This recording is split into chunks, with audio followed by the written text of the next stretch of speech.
Shalom. First and foremost, I want to give all praises to the Heavenly Father, Yahawah, Bahasham, Yahawashi, Bahasham, Rawchaa, Qadash.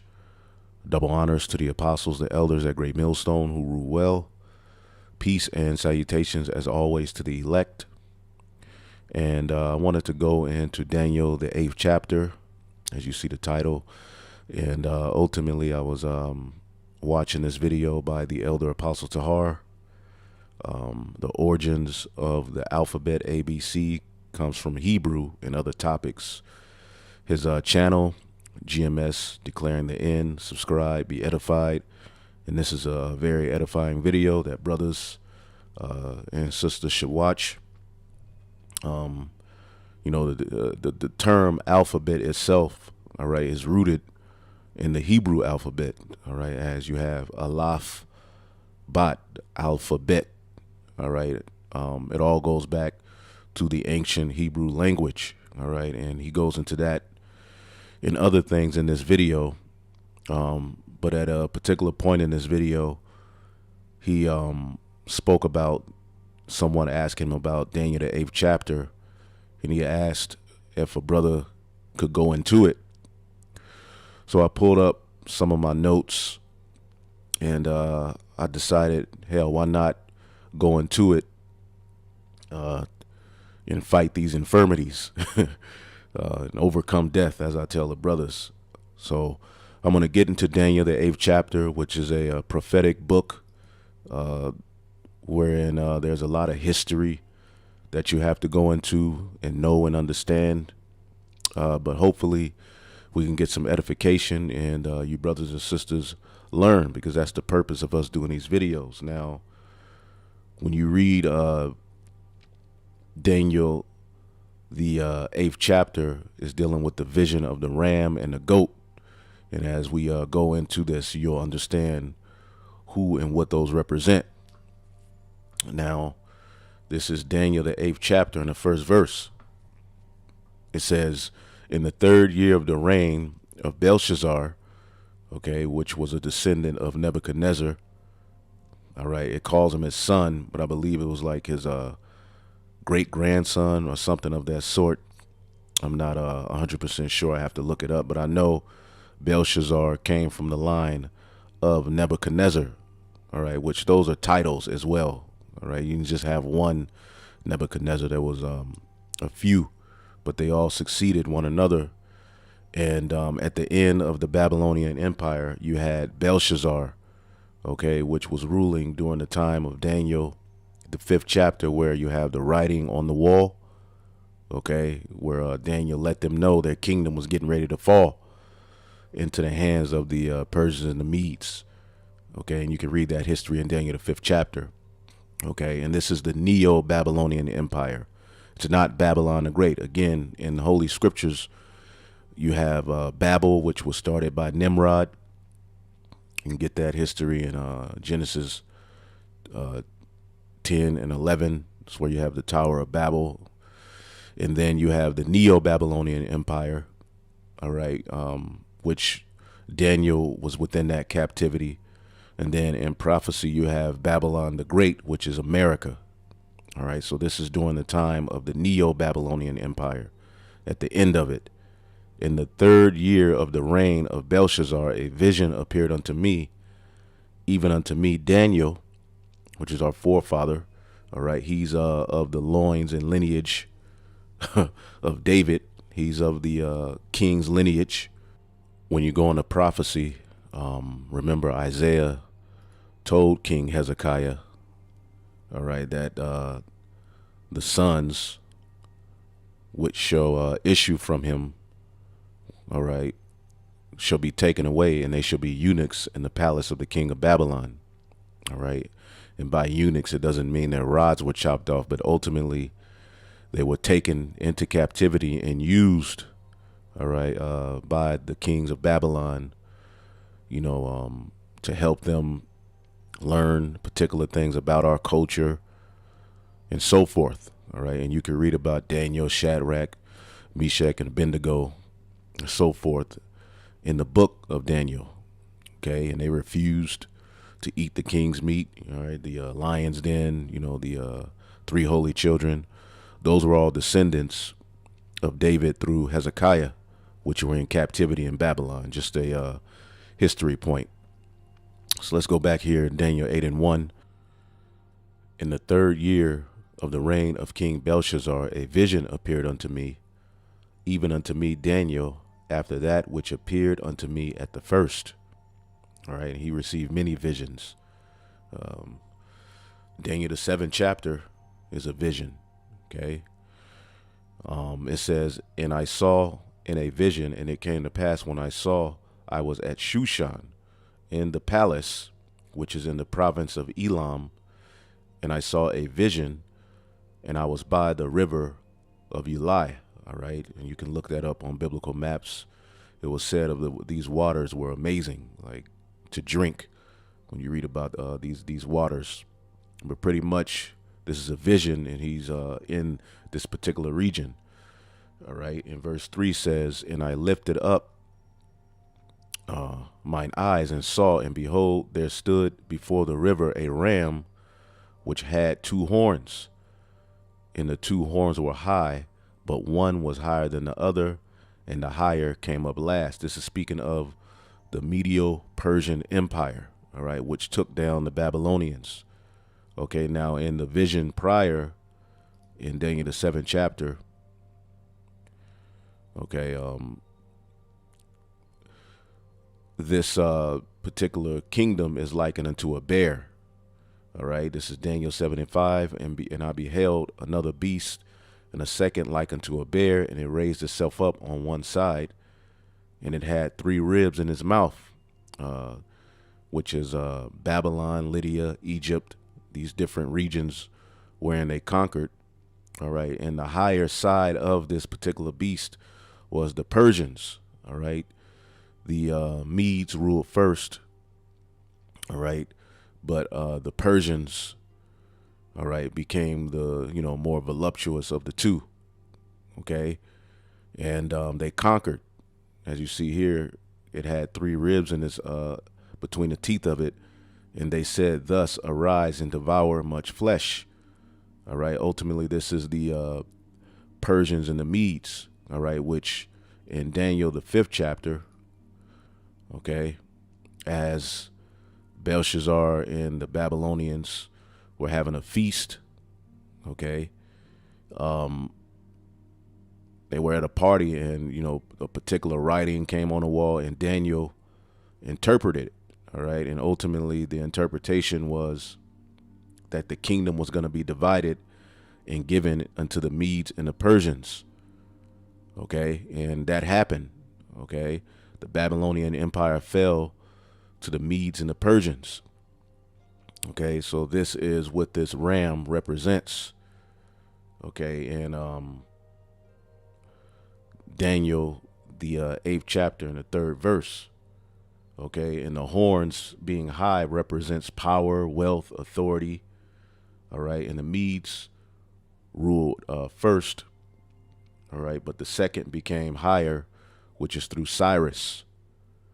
All right, and then eventually Darius. All right, you can read that history, and we'll get into some of it. So this is what that's talking about in Daniel, the 8th chapter and the 3rd verse, is speaking of the Medo-Persian Empire. All right, and the one that was higher would be the Persians. Okay, in verse 4 it says, and I saw the ram pushing westward and northward and southward, so that no beast might stand before him. Neither was there any that can deliver out of his hand, but he did according to his will and became great. And remember, this is all through the power of Yahawah Bashim Yahawashi that these nations rule. Remember, what's that, Daniel 4? And you can go into the history of what we're reading about in the movie 300. All right, they conquered Babylon, Syria, Asia, part of Greece. Okay, Egypt, Ethiopia, India, Lydia. Okay, they were fierce. All right, and remember, that was the empire in which the Israelites were granted a decree, all right, by Cyrus to rebuild the temple.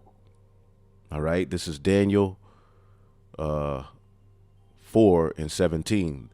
This matter is by the decree of the watchers and the demand by the word of the holy ones, to the intent, all right, that the living may know that the Most High ruleth in the kingdom of men, and giveth it to whomsoever he will, and setteth up over it the basis of men. And right now, all right, the world is being ran by the basis of men. Okay. And all of these heathen are ultimately under us, but the Heavenly Father is fair. Okay. When you go into prophecy, he allowed these particular heathen to have their rulership, their time in the planet Earth where they dominated. So no one could say that Yahawah by Hashem Yahawashi is unfair. It's just that the final kingdom that's going to be set up, according to Daniel the 2nd chapter, Daniel the 7th chapter, is the kingdom of the Israelites, Yahawashi's kingdom on earth, through the power of the Most High God, Yahawah. The sons of God under the second Adam are going to be the final rulers forever of this earth, which is the only way that it will prosper into 100% righteousness. Okay. So this is speaking of how the Medes and the Persians went and conquered. All right. The spirit was on them. All right. And meanwhile, we were back in Jerusalem rebuilding the temple. Okay. Now, and they became great. See here, let me look at my notes and see if there's anything I'm missing. Nah, that's pretty much it. All right. And Cyrus, pretty much, if you notice, it doesn't mention the east, because Cyrus came from the east. Okay. And he conquered westward, northward, and southward. Okay. Let's see here. Let's go to the next verse, Daniel 8:5. It says, and as I was considering, behold, a he-goat came from the west on the face of the whole earth, and he touched not the ground, speaking of the swiftness of the Greek empires, headed by Alexander, all right, the great, the creep, all right, or whatever you want to call him, okay? And the he-goat had a notable horn between his eyes, and horns represent, power, strength, all right, and how people pretty much bow themselves to him because they were so swift. As a matter of fact, when you go to Daniel, the 7th chapter, all right, this particular beast, the Greeks is likened unto a leopard, okay? Daniel 7:6, and after this I beheld, and lo, another like a leopard, which had upon the back of it 4 wings. And those are the 4 generals who ultimately reigned after Alexander died. And we'll get into that. All right. And dominion was given unto it. So it's likened unto a leopard because leopards are very swift. In prophecy, when it speaks of, the modern day Chaldeans, Babylon the Great, it likens them unto a leopard. They're very swift. All right. And Alexander pretty much did all of his conquering, all right, within 6 to 8 years. He conquered what he believed was the whole world, although there was more. And there was a point where he conquered so much that there was no more to conquer, and he started crying. Okay. You can look all of that up in history, but Alexander was great. And we know right after that, it called it a ram in Daniel the 8, but in Daniel, the 7th chapter, it called it a bear that lifted itself up on one side. Okay, the next empire to rule was the leopard, the Greeks. Okay, so that's what this is speaking of in Daniel. All right, the 8th chapter. Let's read it again. Daniel 8:5. Okay. And as I was considering, behold, a he-goat came from the west on the face of the whole earth, and touched not the ground, meaning he was swift in how he conquered. All right. And the goat had a notable horn between his eyes. Okay. And that's Alexander the Great. And you can read this history in the book of 1 Maccabees, the 1st chapter. Okay. And immediately, what does it start out saying? All right. First Maccabees 1:1. And it happened after that Alexander, the son of Philip the Macedonian, all right, which these are Edomites who were conquering, okay, and even Philip's father, they were already conquering, okay, but this is the beginning of the Edomite beast system. It starts with the Greeks, okay, and it says, and it happened that after Alexander, the son of Philip the Macedonian, came out of the land of Chittim, had smitten Darius the king, all right, of the Persians and Medes, all right. Now he himself, as we'll show you in history, didn't, you know, put the sword to Darius, but it was by his force. You know, ultimately one of Darius's, I believe it was his cousin, he pretty much wounded Darius, and eventually, as the Greeks were pressuring, you know, the Medo-Persian Empire, all right, they were like, we need to surrender, but Darius, you know, and Alexander were having, you know, pretty much back and forth via letters, and none of the flattery that they were offering Alexander, all right, worked. Alexander had it on his mind to conquer. He didn't want to join empire. He wasn't taking any marriages. He wasn't taking part of the kingdom. He wanted the whole kingdom. All right. And eventually Darius, by the force of Alexander, died. All right. And we'll get a little bit of that history in a minute. But he smitten Darius, king of the Persians and Medes, that he reigned in his stead first over Greece. And he made many wars and won many strongholds, and he slew the kings of the earth.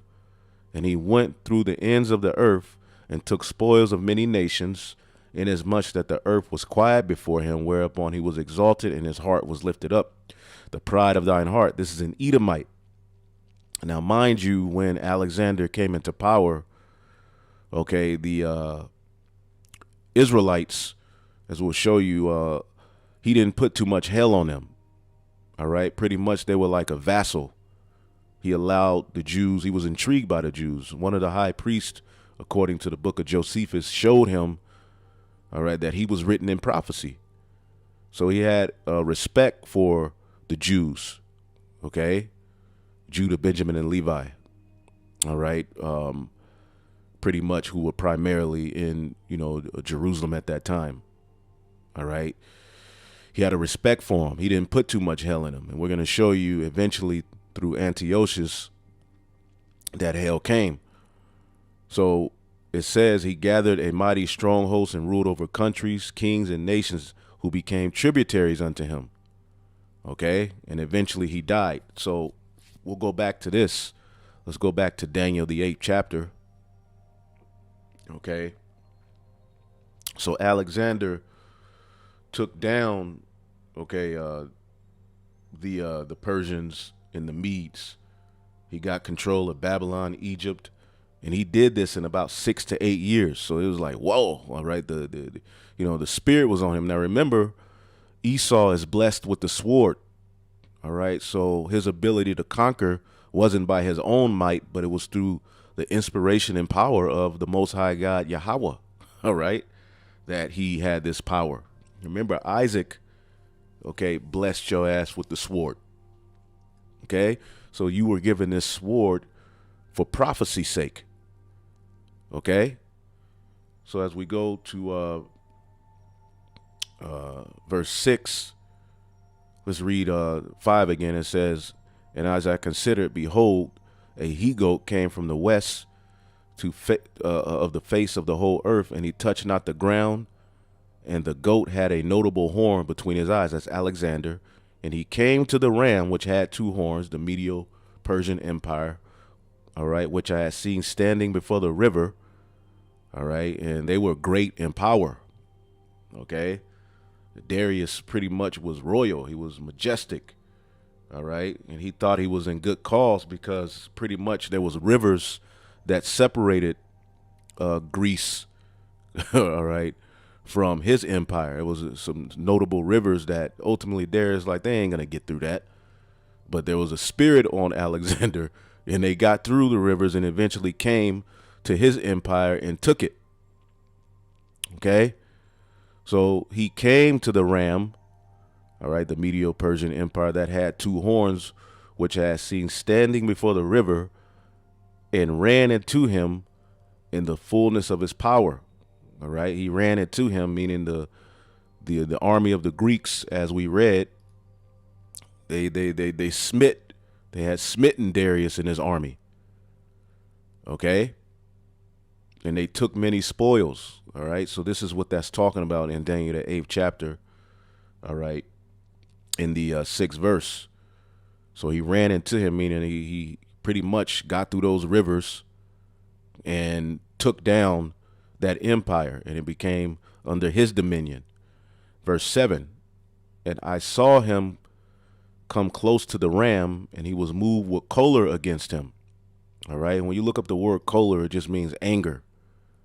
So look up that word choler, because they were sending letters back and forth to one another. Let me see here. Darius and Alexander.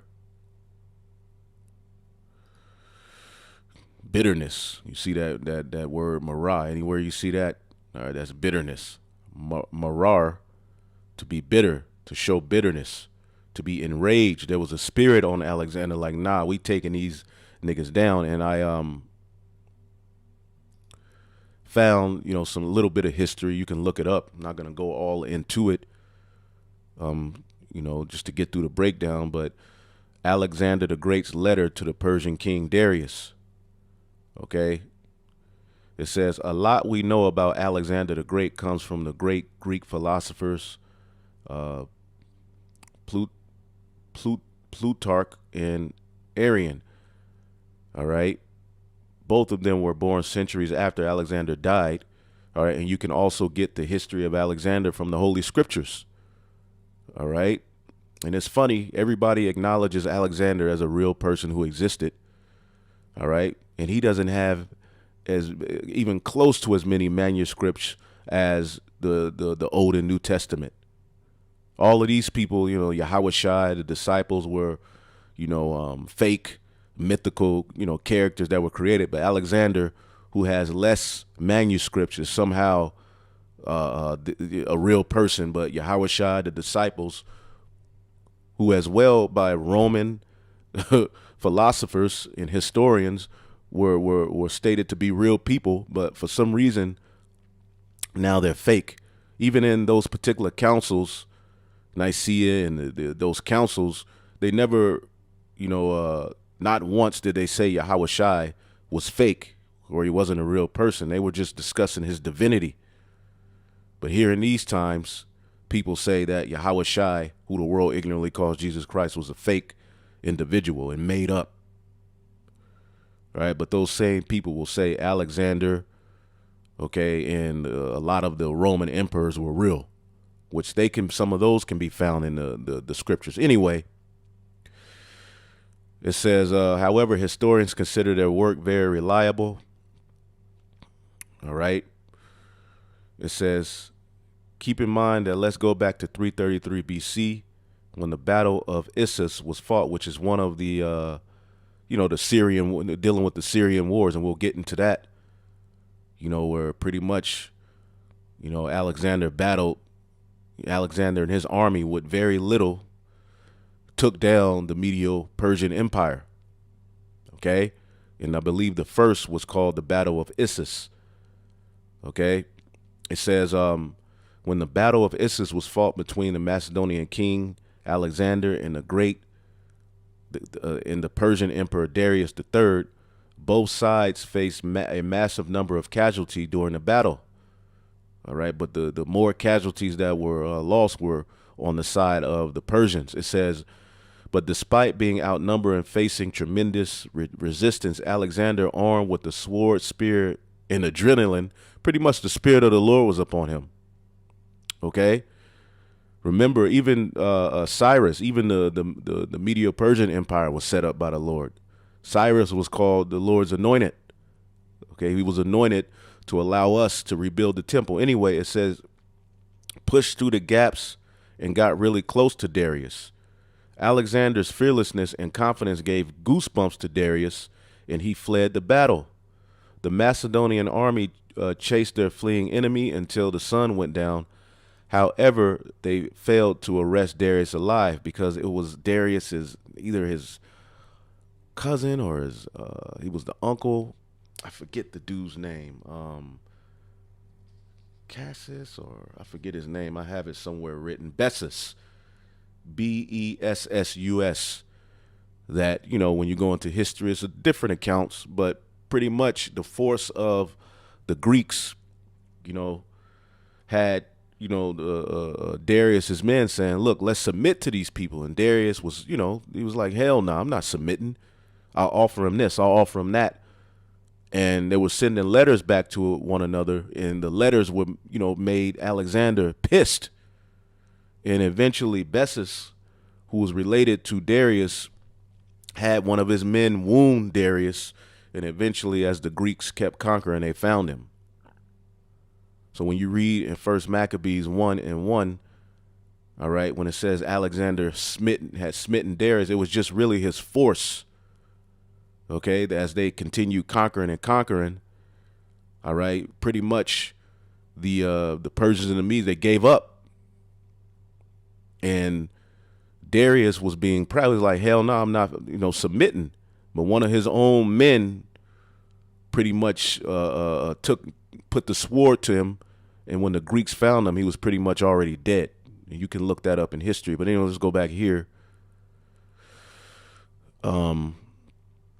It says, but Darius, his family was captured by Alexander. Yep, his wife, his children, his riches. It says, after losing the battle and his family, Darius realized who he had offended and sought truce to protect himself, all right, his family and his remaining empire. But Alexander wasn't having it. All right.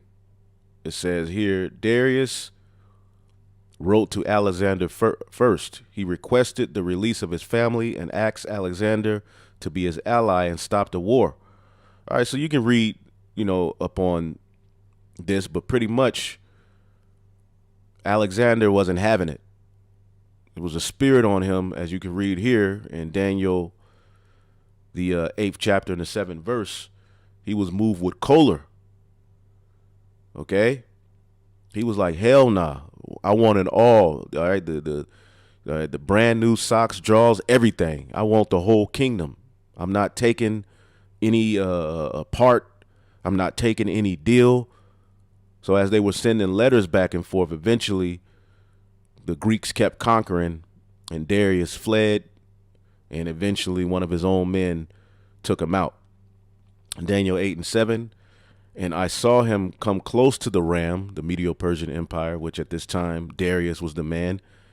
And he moved with choler against him, bitterness. And he smote the ram and brake his two horns. He took down the Medo-Persian territory, and it became his. And there was no power in the ram to stand before him. Okay? The Medo-Persian Empire could not deal with the force of the Greeks.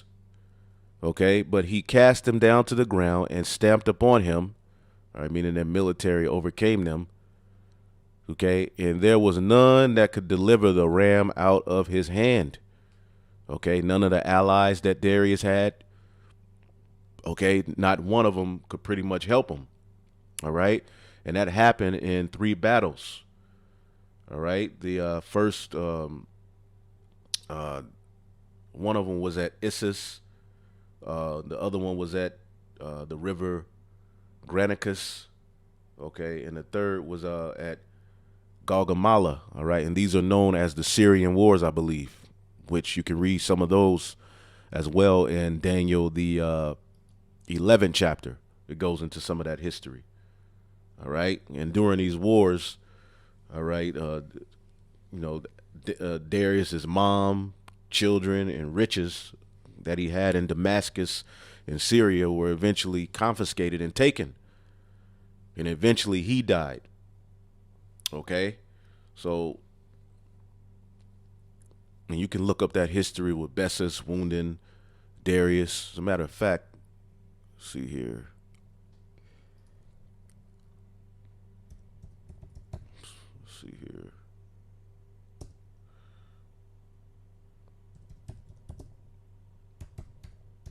Bessus killed Darius. You know, there's different accounts, but pretty much when you do the research and the study, you'll find out that Bessus, who was related to Darius, he was pleading with Darius to just surrender. Okay? Let's see here. Yep. Bessus fleeing from the pursuing Macedonian forces. Bessus and the rebels carried Darius III in a covered wagon, reportedly in golden chains, in order to buy some time for their escape. Bessus and his co-conspirators killed Darius and left his body by the road. The murder took place near Hecatompylus in 330 BC, showing you that the Bible was on point with the history. All right.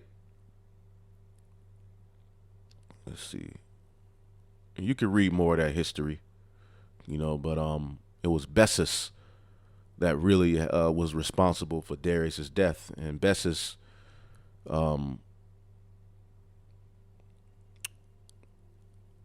was and you could just read that, just look it up if you want to learn more. But to get through the breakdown, Daniel 8:8, okay, and it says, therefore the he-goat waxed very great, and when he was strong, the great horn was broken, because Alexander the Great died. Some say of malaria, some say he was poisoned.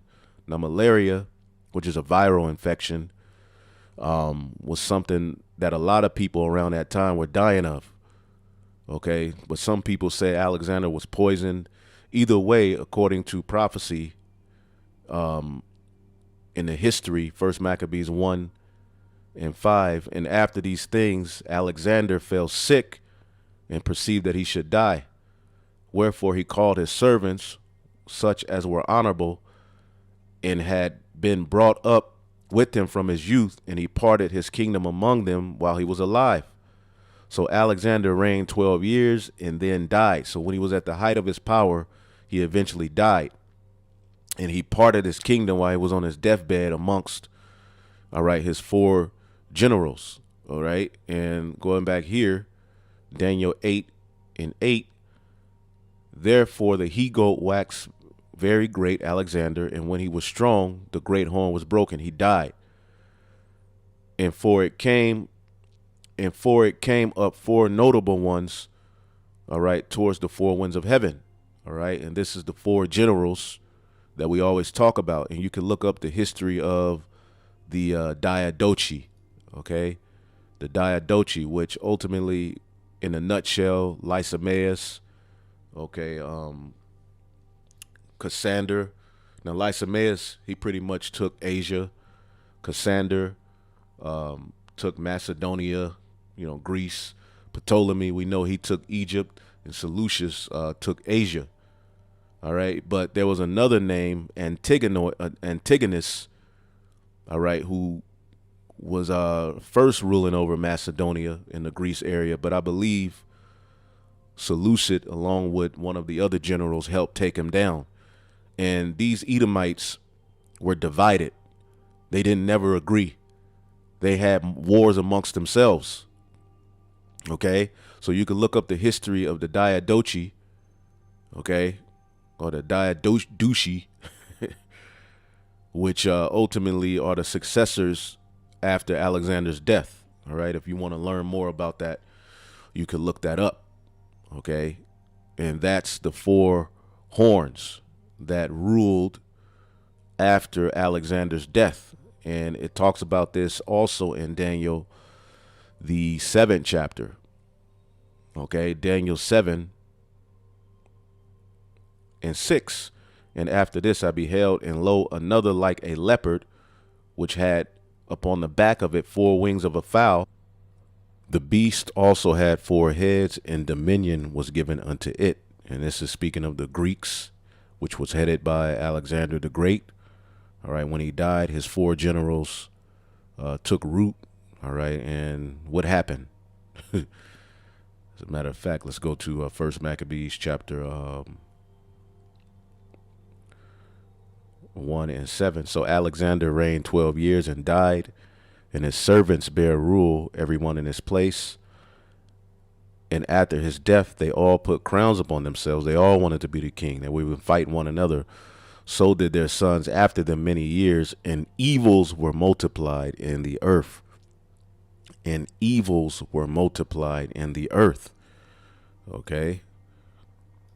When the wicked bear rule, all right, wickedness is forwarded. Okay. Now, when Alexander was alive, things were more in order. After he died, all right, they began to wax worse and worse. All right, so that's Daniel 8 and 8. Now we're going to jump to Daniel 8 and 9, the little horn, okay, which ultimately is an extension of Alexander's empire through those four beasts, okay, through those four generals, should I say. All right, and this is going to speak of the one who came out of the Seleucid. So this is Daniel 8 and 9, and out of one of them, all right, remember you had Lysimaeus, Cassander, Ptolemy, and Seleucid. Out of one of them, out of the Seleucid, okay, empire, okay, came forth a little horn, which waxed exceeding great. All right, and this is speaking of Antiochus Epiphanes. All right, Antiochus the fourth. Okay, and let's see here. And he waxed exceeding great towards the south.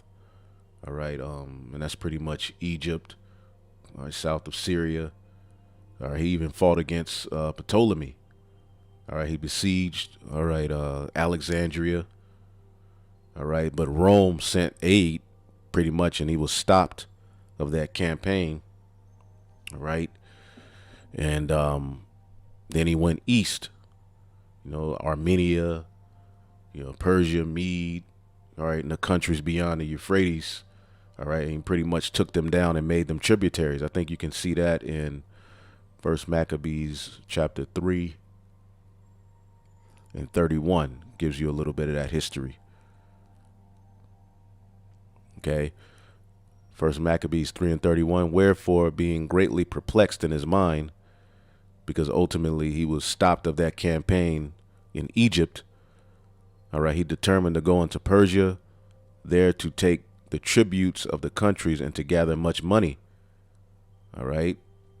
So he left Lysias, a nobleman, one of the blood of the royal, to oversee the affairs of the kingdom from the river Euphrates unto the borders of Egypt. All right. And to bring up his son Antiochus until he came again. So he put, all right, his particular, the men that were with him, you know, over these regions. All right. And pretty much what he did next, all right, as you read Daniel, the 8th chapter, okay, is he went towards the pleasant land, which the pleasant land is the promised land, pretty much. All right. It's starting at Jerusalem. Okay, where the Jews were. All right. And you can read that history, because a lot of history is repeated in Maccabees. So you can read that history in First Maccabees chapter 1, okay, and 10. Okay. And there came out of them a wicked root, out of the Seleucid empire, Antiochus the fourth, surnamed Epiphanes, son of Antiochus the king, who had been hostage at Rome. All right. He reigned in the 137th year of the kingdom of the Greeks. Okay. So, and we'll go back here, but that's what it means. All right. Daniel 8 and 9, and they came out of them a little horn, which waxed exceeding great. All right. That's Antiochus the fourth, Epiphanes. All right. And he waxed great towards the south and towards the east, and he eventually went towards the pleasant land, which is where the Jews dwelt, Judah, Benjamin, and Levi primarily. Okay. And what did he do there? All right. Wickedness. He first came with flatteries. All right. But eventually the Hellenization campaign started. All right. Now, remember, when Alexander the Greek was alive, you know, pretty much you go into the history, he allowed the Jews to pretty much keep their customs. As a matter of fact, I pulled this up. Persecution of the Jews, dealing with Antiochus the fourth. It says the Seleucids, like the Ptolemies before them, held a suzerainty over Judea. All right, and when you look up this word, a suzerainty is a relationship in which one state, all right, or other polity controls the foreign policy in relations of a tributary state while allowing the tributary state to have internal autonomy. The dominant state is called the suzerain. All right, pretty much you're a vassal. Okay, now before, all right, Antiochus the fourth came, you know, the Jews were, all right, like a vassal, all right, but they were able to keep their customs. When Antiochus came, all right, as we read in First Maccabees 1 and 10, he was a wicked root, okay, and you can read about the rest of what happened as far as him, you know, by flatteries, ultimately causing friction and eventually sacking the temple, coming in there, stealing things, causing friction between the priest, doing the wickedness that Esau is known to do. Eventually the daily sacrifice was taken away, and we'll get to that. But reading this, all right, the Seleucids, like the Ptolemies before them, held a suzerainty over Judea. They respected the Jewish culture and protected the Jewish institutions. All right. This policy was drastically reversed by Antiochus IV, seemingly after what was either a dispute over leadership in the temple in Jerusalem and the office of high priest.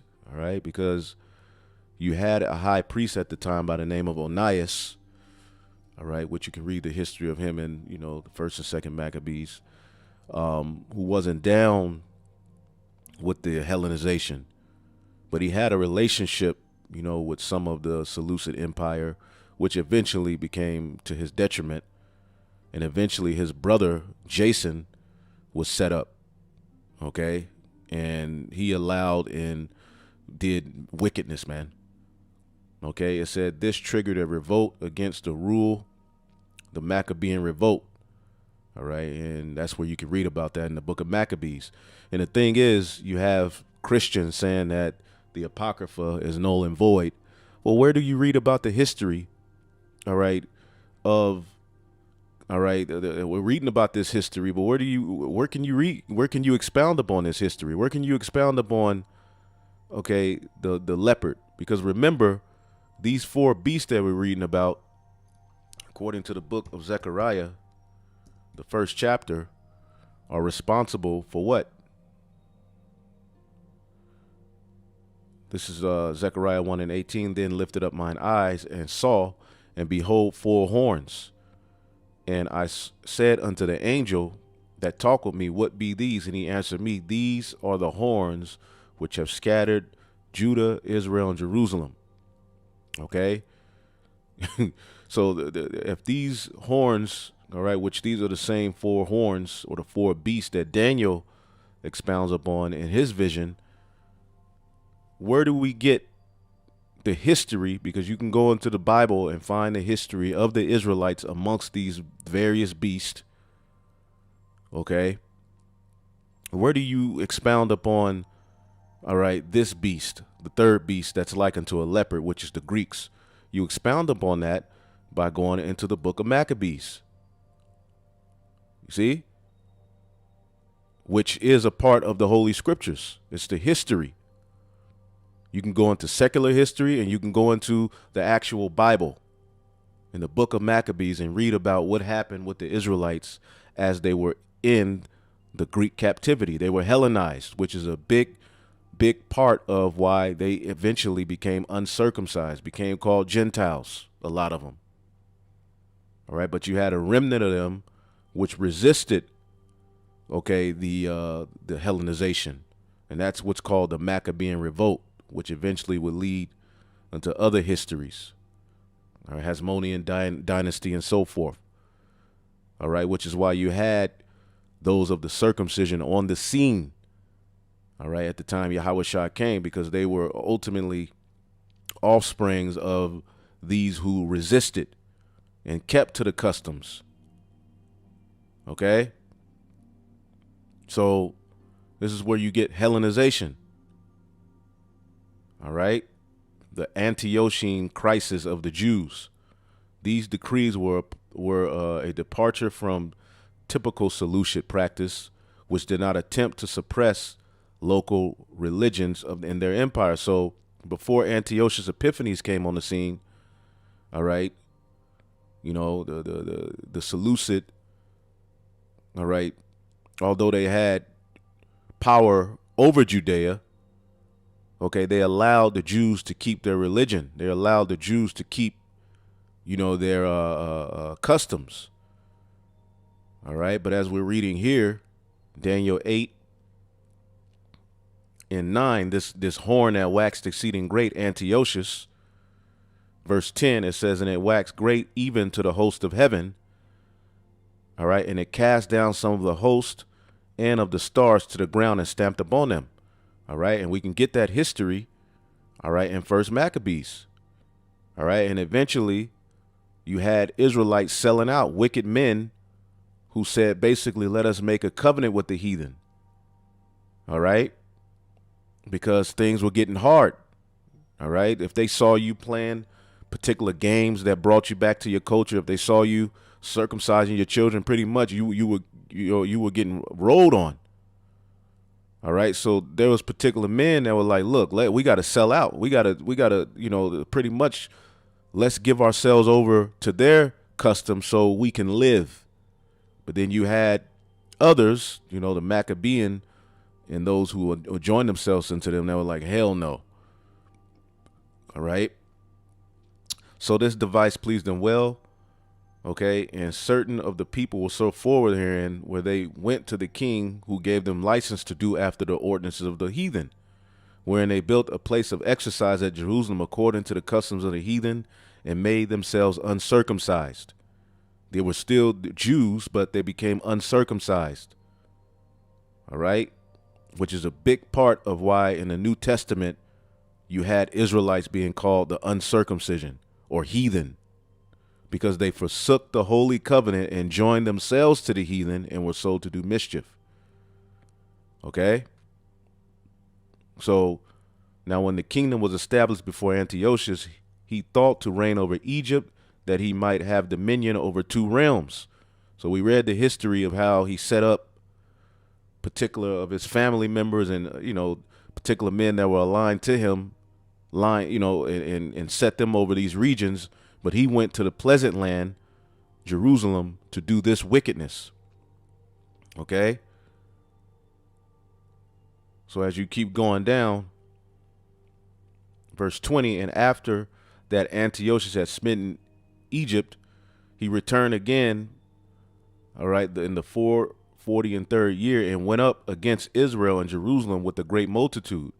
And he entered proudly into the sanctuary and took away the golden altar and the candlestick and the vessels thereof, and the table of the showbread, and the pouring of the vessels, and the vials, and the censers of gold, and the veil, and the crown, and the golden ornaments which were before the temple, and he pulled off. So he went in there doing his wickedness, man. Okay, and he took silver and gold and precious vessels. Also, he took the hidden treasures which he found. Okay, this devil went into the temple doing his thing, wickedness, man. And and when he had taken all away, he went into his own land, having made a great massacre, and spoke very proudly. All right. Therefore was a great mourning in Israel in every place.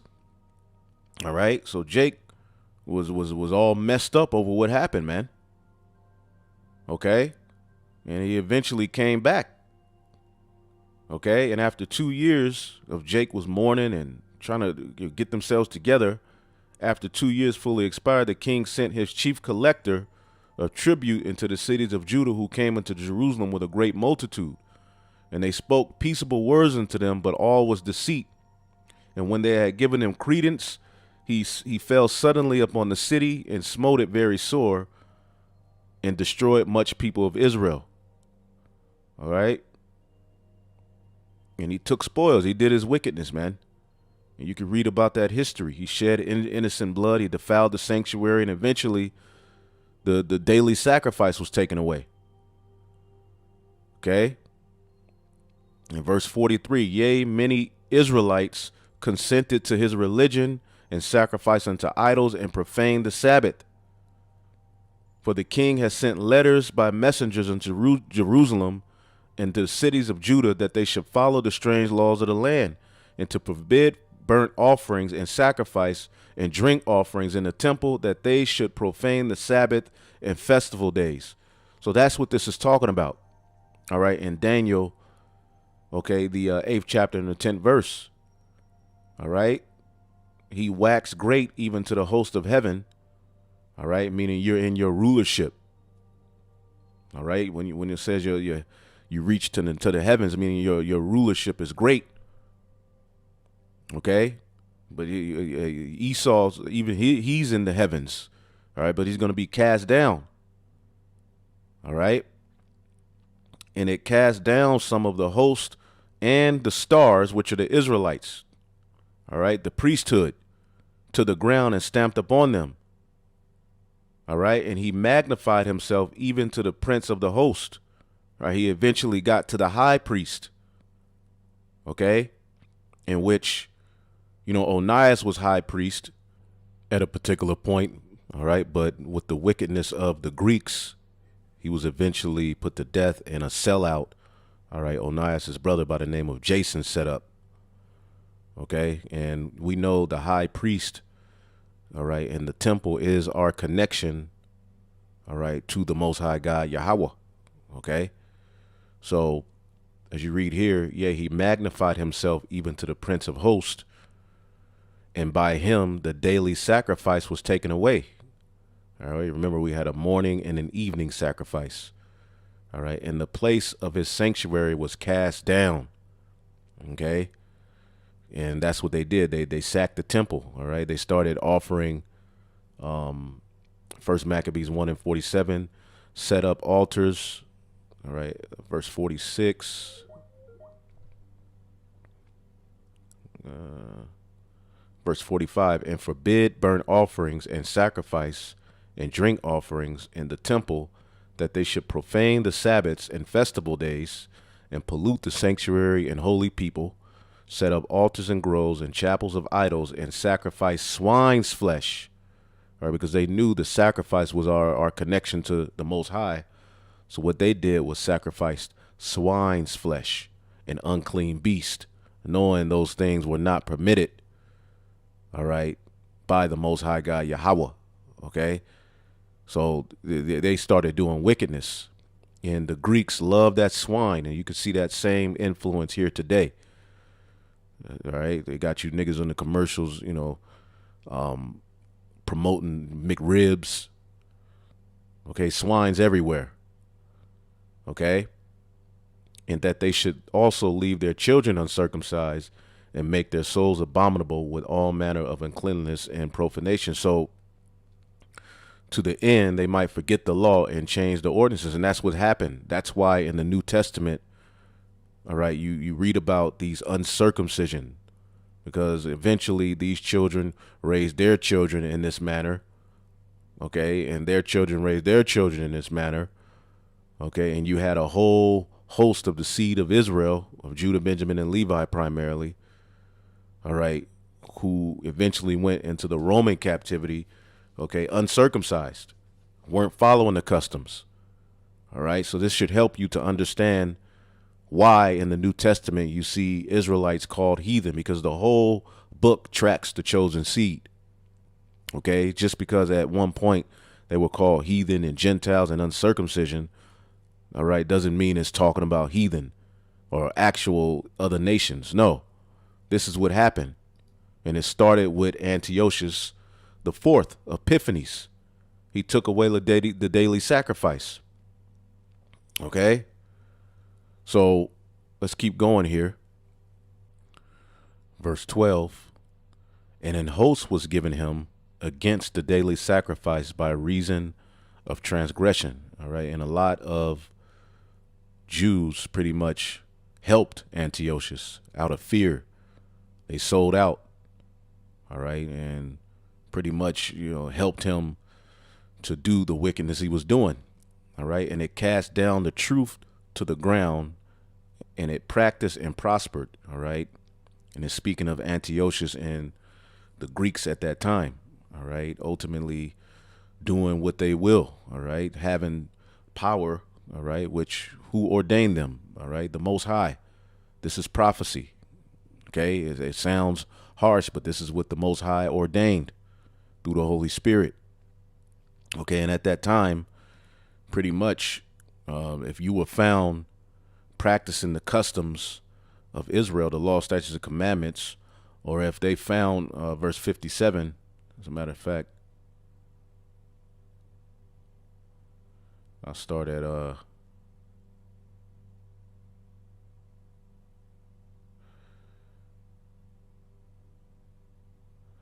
I'll go to verse 50. It says, and whosoever would not do according to the commandment of the king, all right, to break the laws, not circumcise your children, so forth, he should die. Okay. And we're living where Hellenization is getting ready to be brought back in a different way via, the jab and everything else they're coming with. If you don't want to live by their, religion, their NWO, these are going to be the consequences. And these are the times we're coming into. It says, in the selfsame manner wrote he to his whole kingdom, and appointed overseers over all the people, commanding the cities of Judah to sacrifice city by city, to sacrifice swine, and particular leaders of Judah, which that's Judah, Benjamin, and Levi particularly. All right, they helped, and many of the people were gathered unto them, to wit, every one that forsook the law, and so they committed evils in his land. And that's the, all right, host that was given unto him, sellouts, all right, to help the transgression. Okay, and going back to then many of the people who were gathered unto them, to wit, every one that forsook the law, and so they committed evils in the land, and drove the Israelites into secret places, even whensoever they could flee for succor. All right, they were fleeing for comfort. You had particular Israelites hiding and sacrificing their children, hiding and practicing this, keeping the Sabbath, hiding. And if they were found, all right, pretty much they were put to death. It was a crazy time. Okay, it says, now in the 15th day of the month of Casalu, in the 145th year, they set up the abomination of desolation upon the altar, that builded idol altars throughout the cities of Judah on every side. All right, the abomination that make it desolate. Okay, taking away the daily sacrifice, setting up idols in the temple. Okay, cutting off our connection with our power. Okay, and burnt incense at the doors of their houses and in the streets. And when they had rent in pieces the books of the law in which they found, they burnt them with fire. And we can see that mindset returning here to Babylon the Great. Now remember, we're in Rome all over again, but those it was a Greco-Roman empire for a point. So we see remnants of Greek culture and mindset here as well, as you see Jake, all right, joining Greek fraternities. That's all a part of Hellenization. It's all back all over again. Okay, and you can see there's a evil mindset towards the holy book, the laws. All right, even with this Roe v. Wade thing, now people are blaming the holy scriptures. They're pissed off, kicking the Bible, throwing it in the garbage, calling the Bible a book of fairy tales. Okay, there's like a very hard mindset against the scriptures, and it's going to get worse. And whosoever was found with any book of the testament or if any committed to the law, the king's commandment was that they should be put to death. And they did this by their authority unto the Israelites every month, to as many as were found in the cities. They were hanging our children by their necks. I believe that's in the 2nd chapter. Okay. But you had particular of the Israelites that weren't there. I'm like, I'm not eating any unclean thing. I'd rather die, all right, than to be defiled with the meats or to profane the covenant. All right. And a very great wrath was upon Israel. And you can read more of the history, but that's what Daniel, the 8th chapter is speaking about. As a matter of fact, let me find it. There's a scripture where they hanged them by the necks.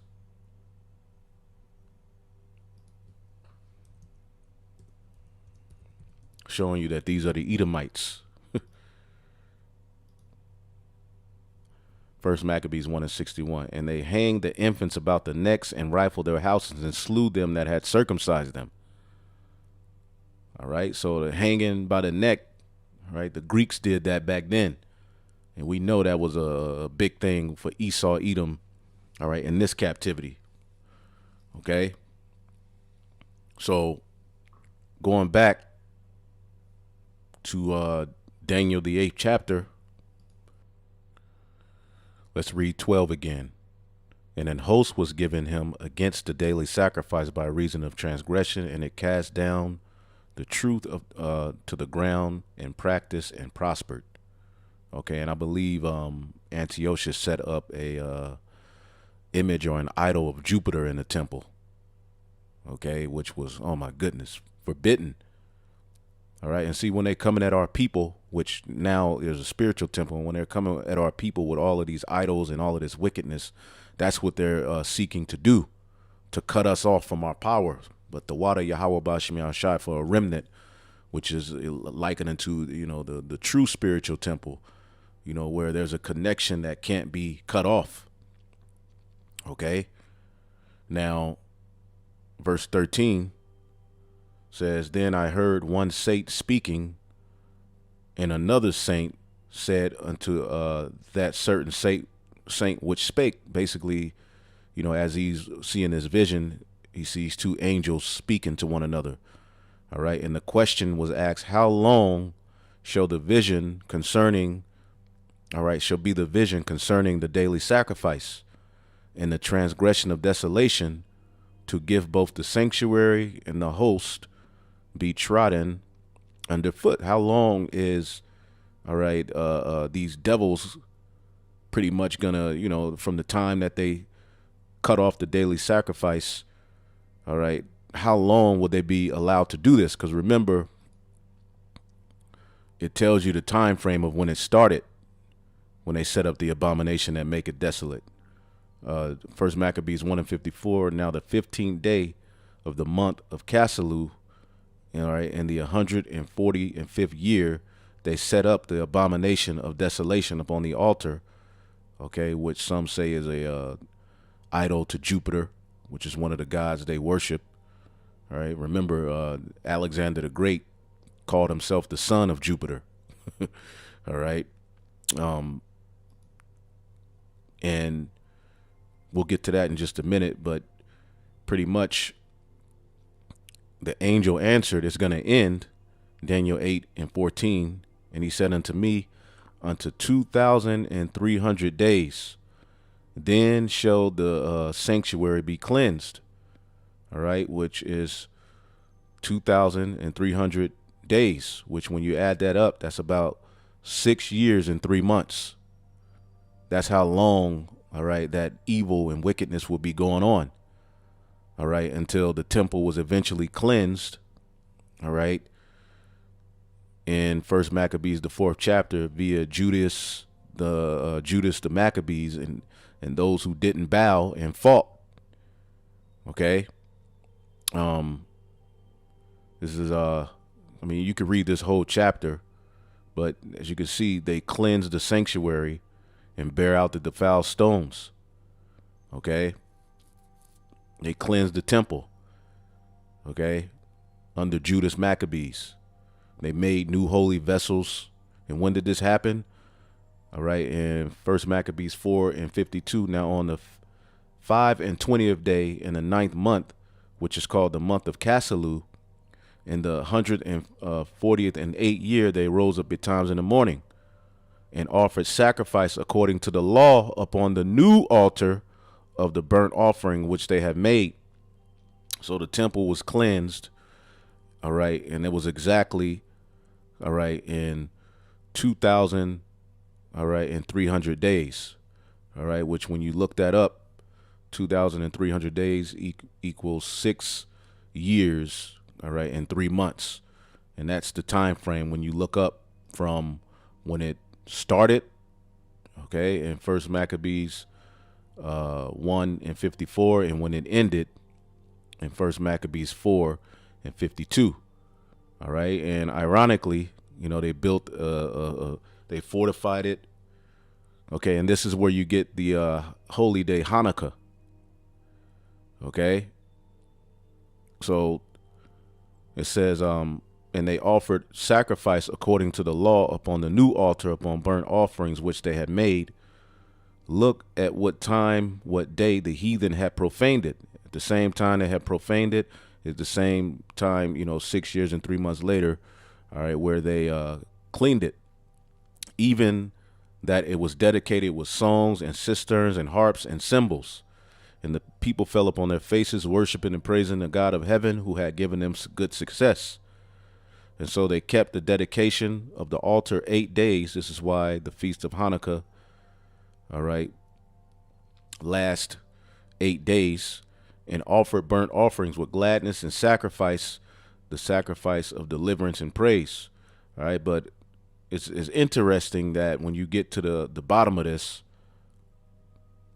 okay, verse 60, it says, and at that time they built it up Mount Zion with high walls and strong towers round about, lest the Gentiles, the actual heathen, should come and tread it down as they had done before. All right. And they set there a garrison to keep it, and fortified Bethsura to preserve it, that the meek people might have defense from Idumea, which is the Edomites, showing you the Greeks that took down the temple, Antiochus, they were Edomites. Okay, and you had Edomites at that time. Some called themselves Edomites, but some went under the term, you know, the Greeks. Some went under the term Romans, but at the end of the day, they were Edomites. That's who it was defended against, because that's who took it down, showing you that the Greeks are Edomites. Okay, which is why these Christians and these Christian Edomites, especially, they don't want nothing to do with the Apocrypha. Okay. So that's what that means. Ultimately, the angel in the vision asked the other angel, how long, all right, are they going to take away the daily sacrifice, all right, and trod the temple underfoot? Well, he said, all right, 2,300 days, and then shall the sanctuary be cleansed. Okay, so let's keep going. And pretty much in the rest of the chapter 15 through 27, Daniel is given, okay, the interpretation of the vision, which we gave it. All right, but let's just read through it and end it off. All right, the interpretation of the vision, Daniel 8:15. And when it came to pass, when even I, Daniel, had seen the vision and sought for the meaning, then behold, there stood before me as an appearance of a man, and I heard a man's voice between the banks of Ulai, all right, which called and said, Gabriel, make this man to understand the vision. Okay. And Daniel was a high level, you know, brother. All right. Maybe I'll reload one of my favorite lessons when we in class went into Daniel. There's a lot of things to understand about him. It says, so when he came near where I stood, and when he came, I was afraid and fell upon my face. But he said unto me, understand, O son of man, for at the time of the end shall be the vision. Now, as he was speaking with me, I was in a deep sleep and on my face toward the ground. But he touched me and set me upright. And he said, behold, I will make thee to know what shall be and the last end of the indignation, for at the time appointed the end shall be. All right, and he gave the ram's identity. The ram, as we told you, having 2 horns, are the kings of Media and Persia. Okay, verse 21, and the goat is the king of Grecia. All right, which pretty much you have a nigga by the name of Jephthah of One Body Yahawashi, who has a branch here in Dallas, who says that Alexander the Greek, okay, was an Israelite, which is stupid. Anyway, the rough goat is the king of Grecia, and the great horn that is between his eyes is the first king, which is Alexander, an Edomite. Okay. Now that being broken, whereas 4 stood up for it, the 4 generals, 4 kingdoms shall stand up out of the nation, all right, but not in his power, all right? And remember, that's the Diadochi, the 4 generals, all right? Lysimaeus, Cassander, Seleucid, Ptolemy, okay? It says, and there's other names when you look up the Diadochi that you're going to see, but those are the 4 main ones. It says, in the latter time of their kingdom, when the transgressors are come to the full, a king of fierce countenance and speaking dark sentences shall stand up, Antiochus, and his power shall be mighty, but not by his own power, all right, because ultimately it was the Lord that gave him this power and allowed them to rule. And he shall destroy wonderfully, and shall prosper and practice, and he'll destroy the mighty and holy people. He took down Israel, and through his policy he shall cause craft to prosper in his hand, okay, and shall magnify himself in his heart, and by peace shall destroy many. All right, when you go to 1 Maccabees 1, remember they came with flatteries. Okay, they came with flatteries, but eventually they started doing wickedness. Okay, you can read that in this chapter. We don't have to read it. He came acting as if, you know, he meant well, but he did what he always is known to do. Just like Biden came with flatteries. Now look, all right, and by peace he shall destroy many, and he shall also stand up against the prince of princes, but he shall be broken without hand. Okay, he eventually died, and he came up against the temple. And in this time they have the same mindset. That's why we jump to these prophecies, because ultimately that's talking about what Antiochus did. All right, but we know that which is then is now. And it says, and the vision of the evening and morning, which was told is true. Wherefore shut up the vision, for it shall be for many days. And it came to pass, right? And Daniel fainted and was sick certain days. Afterward I rose up and did the king's business, and I was astonished at the vision, but none understood it, but he understood it. And now here we are today to break that down for you. So I'm pretty sure Apostle Tahar see that this video was done, but y'all got to check this video out. It's a very good video. Also check out the street speaking from this week end where they went into it as well, went into particular things. And hopefully y'all edified. On to the next. Shalom.